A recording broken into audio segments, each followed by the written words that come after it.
Here are three really common mistakes that people make in Amazon PPC. The average Amazon seller account that I audit has over $60,000 in annualized waste. Now, most people think that waste comes from money that you're losing or wasted ad spend, but it turns out that a big portion of that waste comes from money that you could be making or money that you're leaving on the table. These three mistakes are going to highlight not just where you might be spending too much money, but where you might not be spending enough, or maybe not even spending at all. Let's jump right into the first big mistake that I see sellers making. That's trying to control their spend with their budget instead of with their bids. This is when you set some kind of a daily budget, either at the account level or at the campaign level, and you're trying to use that to control your spend. While this also puts a cap on your spend, it also puts a cap on the potential revenue you could be making. In other words, you're constraining the amount of revenue you can make and how much you can actually grow your account. Instead, you should be controlling your spend with your bid at the keyword level. We like to think of keywords like little magic money machines, like little ATMs. You put in $1 and you get out two,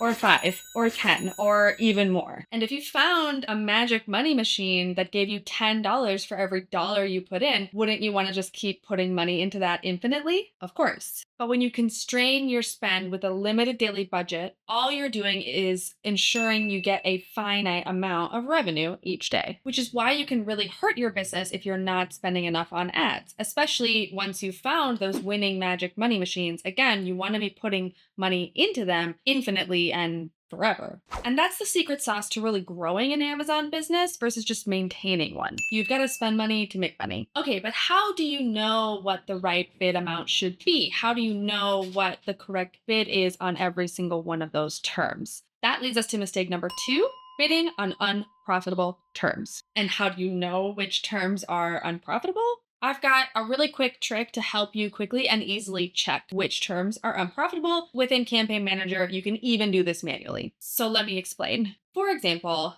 if you have a 20% ACoS, that might seem really good. But why? In what context? Maybe someone told you a 20% ACoS is good, you saw it in a YouTube video, but what makes a 20% ACoS good or bad? This is where profitability comes in. For example, if your product or your ASIN has a 10% profit margin, but you have a 20% ACoS, then technically advertising for that ASIN is not profitable. It means you're losing money on ads. So that's exactly why the quick and easy way to ensure that your campaigns and even your terms are profitable is by using your gross profit margin as your target ACoS for your campaigns. So this calculation is very easy. We recommend using essentially contribution profit to get your gross profit margin for your product, and then you use that same percentage as your target ACoS. So for example, let's look at the calculation here. You simply take the price of the product and subtract out these different fees. So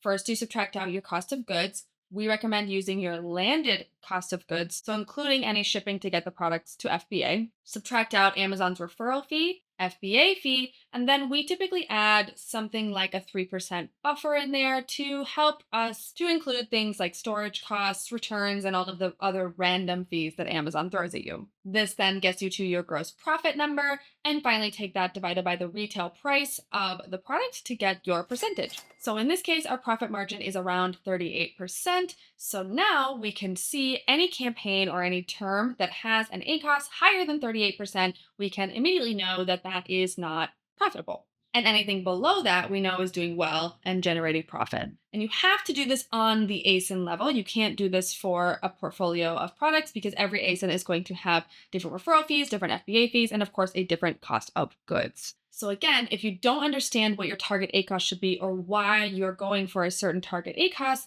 it can be very difficult to know whether or not your campaigns are actually successful. Okay, I talked a lot about bids, but we're missing a really big part of the puzzle. PPC is basically made up of 2 things. It's targets and then the bids on those targets.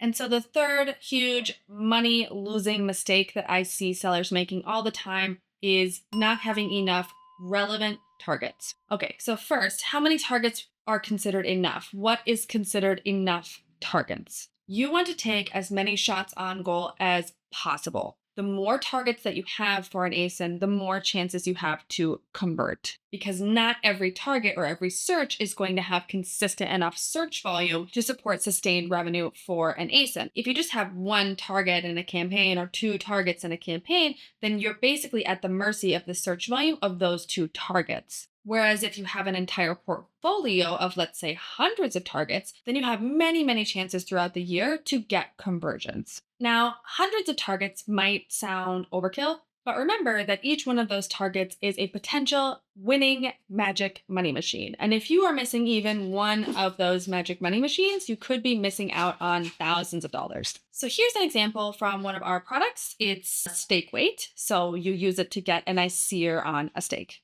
And of course, one of the most common uses for it is for a steak. But as you can see here, if we had missed out on some of these other niche uses of the product, like for bacon, for example, we would have been leaving so much money on the table. So once again, as you can see, the real cost of PPC can sometimes be invisible because it's money that you're not spending. If you are not spending on some of these magic money machines, then you're losing money. It's my dog. This is the noise maker. Now, these are common mistakes because they're easy to make. And I certainly don't fault any seller for making them, but that doesn't mean that I like to see it. So if you want me and my team to take a look at your campaigns today and see what kind of money you might be missing out on, go to ppcfarm.com, fill out the form, and we'll run a free audit for you. Like I said, it's totally free. And on average, I find over $60,000 in annualized waste. So I'd highly recommend that you get this done now.